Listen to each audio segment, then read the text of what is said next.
The highest praise, glory, and honor to our loving Savior, Jesus Christ, who remember the cherished, the blessed preachings and teachings of our dearly beloved parents in the Lord. Greetings to the beloved Almeida's family, beloved preachers, beloved brethren, and visitors. Isang mapagpalang umaga po sa ating lahat.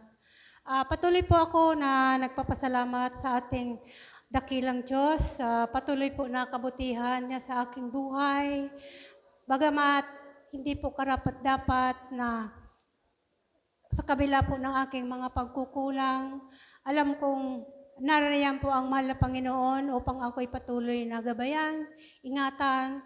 Kaya nagpapasalamat po ako sa Kanya sa kabutihan niya.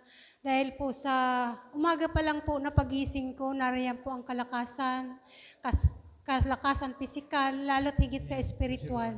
Hallelujah. Patuloy ko pong pinapasalamatan ang ating pinakamamahal na Panginoong Jesus sa mga pagpapala po. Hallelujah. Katulad na lang po nung Friday na pagkatapos po ng overnight. Pero bago po ako umalis ng bahay, meron po akong na-chat na isang taong malapit sa akin. Kumbaga, sinishare ko po yung kalagayan ko sa kabutihan po ng ating mahal na Panginoon. Pag-uwi ko po, naroon na po sa pintuan yung akin pong kahilingan. Kaya po, nagpapasalamat po ako sa mahal na Panginoon na alam kong siya po ay hindi tulog, na nakikita niya po ang aking pangangailangan, nararamdaman niya po ang aking sitwasyon. Kaya po, lubos ko pong itinataas ang kanyang pangalan, pinasasalamatan, pinupuri, hallelujah. Kaya po, nagpapasalamat ako sa ating pinakamamahal na Panginoon sa patuloy po na kalakasan sa mga anak ko na pinagkakaloob niya.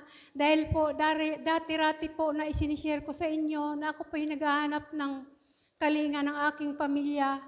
Ngayon po, sila po yung nagsasabing, bakit hindi kita mamakontak?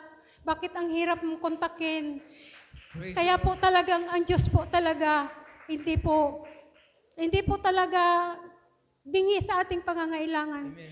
Kaya po pinasasalamatan ko po yon sa ating pinakamamahal na Panginoong Jesus dahil po talaga pong ibinibigay niya po yung aking mga kahilingan. Hallelujah.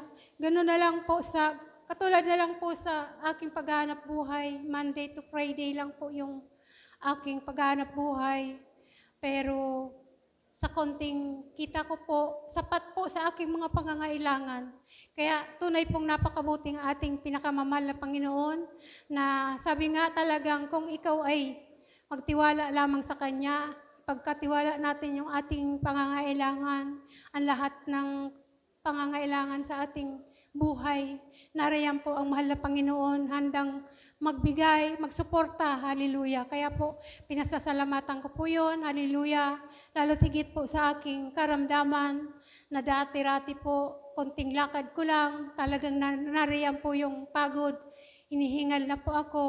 Pero sa ngayon po, na hindi ko po namamalaya na lumabas po ako ng aming bahay, mula po sa aming bahay hanggang sa lalabasan na medyo may kalayuan, hanggang sa nakabalik po ako. Hindi ko po naramdaman yung pagod. Kaya sabi ko talagang napakabuti ng ating pinakamamahal na Panginoon.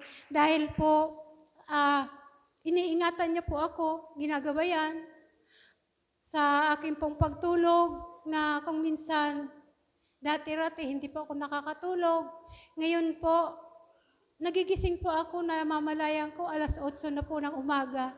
Grabe po ang pag-comfort niya sa akin, hallelujah. Kaya karapat-dapat lang po napapurihan siya, pasalamatan, hallelujah. Tunay po na napakabuti po ng ating Diyos, hallelujah. Kaya sa oras pong ito, tinataas ko po ang kanyang pangalan at binabalik ko po ang pinakatama sa papuri at pasasalamat.